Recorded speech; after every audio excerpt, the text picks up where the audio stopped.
নমস্কার। আজকে 12 ডিসেম্বরের ডেপুটেশন নিয়ে কিছু আলোচনা আছে। প্রচণ্ড ইম্পর্টেন্ট আজকে ডেপুটেশন, প্রচণ্ড ইম্পর্টেন্ট আজকে ডেপুটেশন। আজকে paper leak related FIR copy জমা পড়েছে, যে কীভাবে বহু কষ্টে পেপার লিককে আটকানো গেছে। প্রচুর দালালরা ধরা পড়েছে, প্রচুর স্টুডেন্টরা ধরা পড়েছে। কীভাবে এটা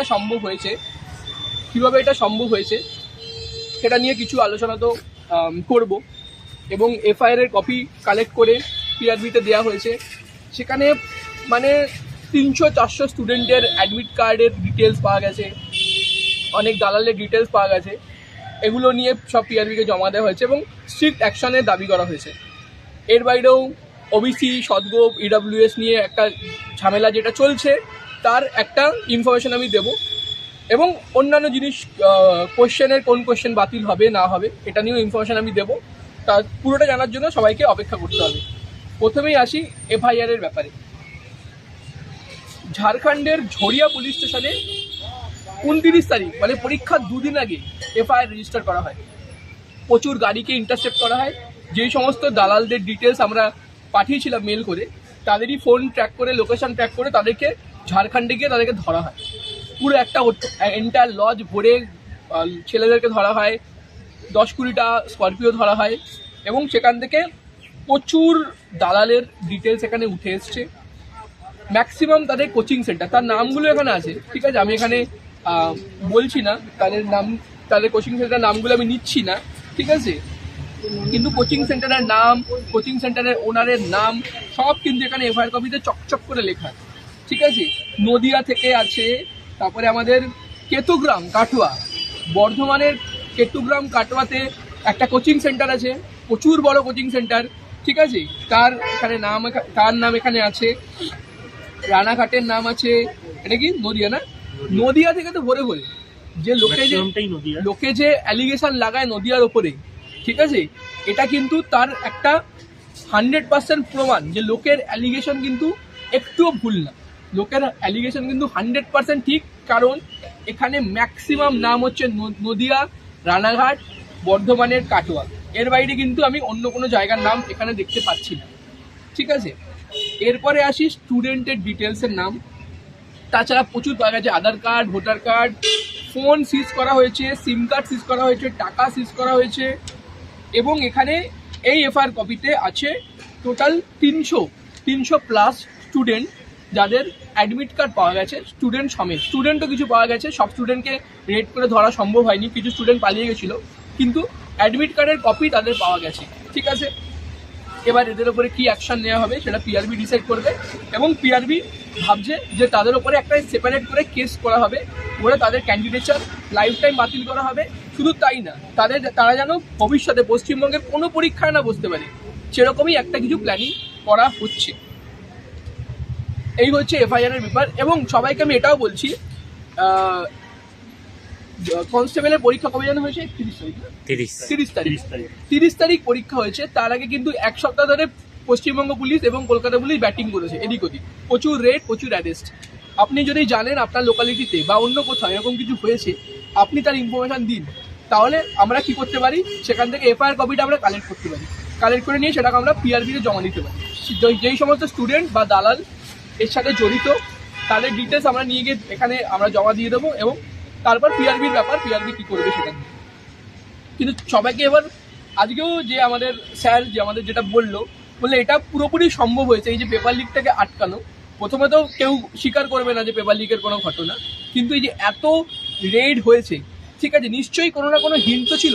তাহলে কেউ দালাল তো নিজের ইচ্ছায় লাখ লাখ টাকা ইনভেস্ট করবে না, নিশ্চয়ই সেখান থেকে আউটকাম কিছু পেতো সে। সেই জন্যই সে লাখ লাখ টাকা ইনভেস্ট করে এত ছাত্রকে জোগাড় করে ঝাড়খণ্ডে নিয়ে গেছে, সেখানে হোটেলে থাকিয়েছে, খাইয়েছে দুদিন ধরে, আবার তাদেরকে ব্যাক করেছে। এত ঝামেলা কিন্তু দালাল নিত না, যদি না এখান থেকে কিন্তু প্রপার কিছু ছিল।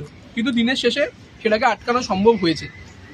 এবং বলবো ছাত্রদেরকে কিন্তু এখানে সক্রিয় হতে হবে, ছাত্রদেরকে সক্রিয় হতে হবে। যা যা ইনফরমেশন পাবে, ঠিক আছে, একটু লেজিট যদি মনে হয় লেজিট, সেটা কিন্তু পিআরবিতে মেল করে জানিয়ে দাও। বা আমাদের গ্রুপ আছে, সেই গ্রুপের কিন্তু অ্যাডমিনদেরকে পাঠিয়ে দিতে পারো যে দাদা এইখানে আমার কাছে ভালো ইনফরমেশন আছে, এইখানে এইটা হচ্ছে, এইটার নাম, এইটার ফোন নাম্বার, ঠিক আছে? আমরা কিন্তু 100% যা ডিটেলস পাবে 100% পাঠিয়ে দেবে। এক জায়গায় মানে একজন এত ভালো ডিটেলস পাঠিয়েছিল, পুরো রুট বলে দিয়েছিল, এখান থেকে শিয়ালদা যাওয়া হবে, শিয়ালদা থেকে ট্রেন ধরা হবে, এই এক্সপ্রেসে করে যাবে, এই টাইমে নামবে, এত ডিটেলস দিয়ে দিয়েছিল। সেই ডিটেলস পাঠানো হয়েছিল, সেই ডিটেলস আমরা সোজা পাঠিয়ে দিয়েছিলাম আসানসোল দুর্গাপুরের এসিপি, তাকে পাঠিয়ে দিয়েছিলাম। তিনি তাদেরকে কিন্তু অন স্পট ইন্টারসেপ্ট করেছে, অন স্পট স্টেশনে ইন্টারসেপ্ট করে তাদেরকে ওখানেই অ্যারেস্ট করা হয়েছে। আচ্ছা, এবার এটা বলো, কোশ্চেন ভুলের ব্যাপারটা বলো। ভুল নিয়ে আমরা স্যারের সঙ্গে দেখা করলাম, স্যার দেখা করতে জোরে বলো। স্যারের সঙ্গে আমরা দেখা করলাম। এবার স্যার আমাদের ভরসা দিয়েছে 3টে কোশ্চেন, 2টো নেপালি আর 17 যে রং কোশ্চেনটা ছিল, ওই 3টে কোশ্চেন 90% চান্স আছে, ওই 3টে কোশ্চেন হচ্ছে 99% ধরেই চলতে হবে ওটা ক্যান্সেল হওয়ার। আর বাকি যে ডাউটফুল যেগুলো আছে ওগুলা, বাকি 8টা, ওটা নিয়ে হচ্ছে আলোচনা চলছে এবং হচ্ছে পিআরবি পরবর্তীকালে হচ্ছে সিদ্ধান্ত নিয়ে কিছু একটা সলিউশন দেবে। এটা হচ্ছে কোশ্চেন ভুল সংক্রান্ত, আমি রং অ্যান্সার সংক্রান্ত বা ভুল সংক্রান্ত যা ডিটেলস ছিল ওটা আমি আপডেট দিলাম। আর নাম্বার 2 আমি আসছি ওই ঘড়ি নিয়ে বা টাইম ম্যানেজমেন্ট নিয়ে, যেটা হচ্ছে আমাদের ডাউটফুল বা জিজ্ঞাসা ছিল, ওটাও স্যারকে আমরা জানালাম ওই টাইমের ব্যাপার নিয়ে। স্যার বললেন যে প্রতিটা কেন্দ্রে বা প্রতিটা হলে তো ঘড়ি দেওয়া সম্ভব হচ্ছে না। এবারে স্যার যেটা সিদ্ধান্ত নিয়েছেন যে 1 ঘন্টার পরীক্ষায় প্রতি 15 মিনিট অন্তর হচ্ছে বেল দেওয়ার একটা ব্যবস্থা করবেন, আর 2 ঘন্টার পরীক্ষা হলে 0.5 ঘন্টা অন্তর বেল দেওয়ার ব্যবস্থা করবে। আর আমরা বললাম স্যার ডিজিটাল ঘড়ি না হলেও অ্যানালগ ঘড়ি যাতে হচ্ছে ব্যবস্থা করে বা অ্যালাউ করা হয়, কিন্তু এখন যা সিস্টেম এসে গেছে অ্যানালগ ঘড়িও আর ডিজিটালের মধ্যে কোনো সেইভাবে পার্থক্য বোঝা সম্ভব হচ্ছে না। অনেক সময় অ্যানালগ ঘড়ির মধ্যেও অনেক কিছু কনসার্ন থাকে, এই কারণে স্যার বললেন অ্যানালগ ঘড়ি অ্যালাউ করতে পারবেন না। আর এটাই হচ্ছে আমাদের হচ্ছে দুটো হচ্ছে স্যারকে জানালাম। এবারে স্যার যেটা ভাববে স্যার এই সিদ্ধান্তটাই জানালেন, এটাই। ওবিসি ইডাব্লিউএসটা নিয়ে বলে দিই, তারপর ওই মাঠ নিয়েও বলা হবে। মাঠের কি ডিটেলসে 400 মিটার হবে না 200 মিটার হবে।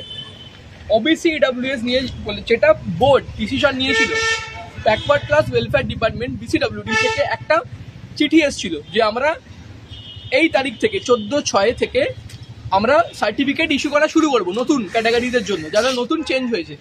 তাই জন্যই কিন্তু পিআরবি ডিসিশন নিয়েছে যে এই 14/6 ডেটটা কোত্থেকে আসছে, হঠাৎ করে কোথা থেকে উঠে আসছে। তাই জন্য কিন্তু পিআরবি এই ডিসিশনটা নিয়েছিল।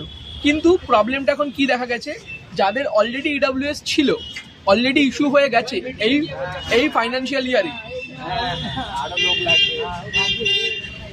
যাদের অলরেডি এই ফাইন্যান্সিয়াল ইয়ারে ইস্যু একবার হয়ে গেছে, তাদের 2 নম্বর বার আর ইস্যু হবে না। এটা পিআরবি আজকে স্বীকার করেছে। তাহলে কি করণীয়, তারা কিন্তু একটা রিটেন ডিক্লারেশন দেবে। আপাতত কাউকে বাদ দেওয়া হচ্ছে না, স্যার এটা বলেছেন যে আপাতত কাউকে বাদ দেওয়া হচ্ছে না। আপাতত পিআরবি ফাইনাল ডিসিশন নেয়নি, ওই 14/6 ডেটটার জন্য ফাইনাল ডিসিশন নেয়নি, কিন্তু পিআরবি কাউকে বাদ দেবে না। লিখিত ডিক্লারেশন দিয়ে দেবে, সে লিখিত ডিক্লারেশন দেবে যে আমি সদ্যপ ক্যাটাগরি ক্যান্ডিডেট, আমি চেষ্টা করেছি সার্টিফিকেট পাওয়ার, কিন্তু সার্টিফিকেট যেহেতু দেওয়া হয় না, কোনো নিয়ম নেই, আমি বার করতে পারিনি, আমাকে যেন ইডাব্লিউএস হিসাবে অ্যাকসেপ্ট করা হয়।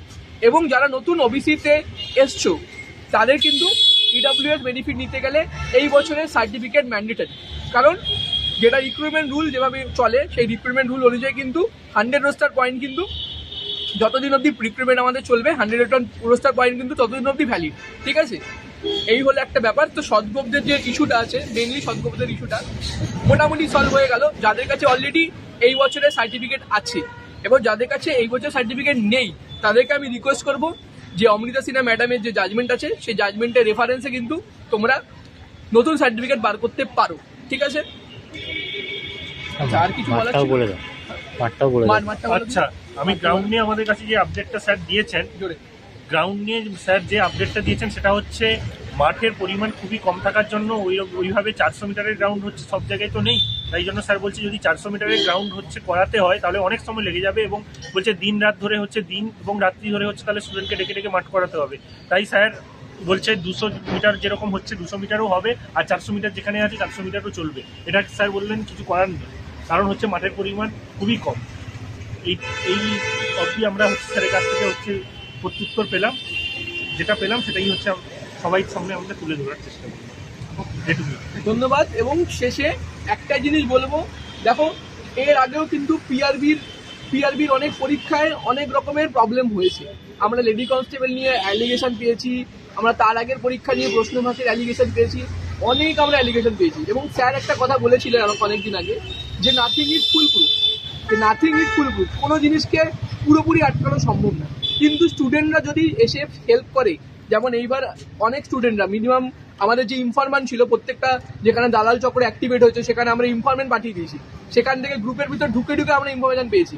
এরকম যদি স্টুডেন্টরা হেল্প করে তবেই কিন্তু আমরা এই পরীক্ষাটা হচ্ছে স্বচ্ছভাবে এগাতে পারবো এবং হচ্ছে করাপশনের বিরুদ্ধে আমরা হচ্ছে স্ট্রংলি আমরা হচ্ছে প্রতিবাদ করতে পারবো, বা সক্রিয় হয়ে আমরা পিআরবি বোর্ড বা পুলিশ বা আমাদের যে সমস্ত স্যারেদেরকে সাহায্যও করতে পারবো এবং আমাদের হচ্ছে নির্দিষ্ট রিকোয়ারমেন্টটাও ফ্রেশভাবে করাতে সাহায্য করতে পারবো। এবং নতুন রিক্রুটমেন্ট নিয়ে আসবে, ভ্যাকেন্সি রিপোর্ট হয়েছে, ডিটেলস আমি পেয়েছি, কিন্তু এখানে ভিডিওতে আমি বলবো না, কারণ এই ডিটেলস নিয়ে কি হবে, ওই মানে মিস ইনফরমেশন ছড়ানো হবে, কেউ নিজের কোড বিক্রি করা শুরু করে দেবে। কিন্তু নতুন ভ্যাকেন্সি রিপোর্ট হয়েছে, কেপি ডাব্লিউবি সব রিপোর্ট হয়েছে, তোমরা জানতে পেরে যাবে আস্তে আস্তে, কিন্তু তার বেরোবে, তার ফুল নোটিফিকেশন তোমরা দেখতে পাবে। Okay, thank you so much, আর বেস্ট অফ লাক।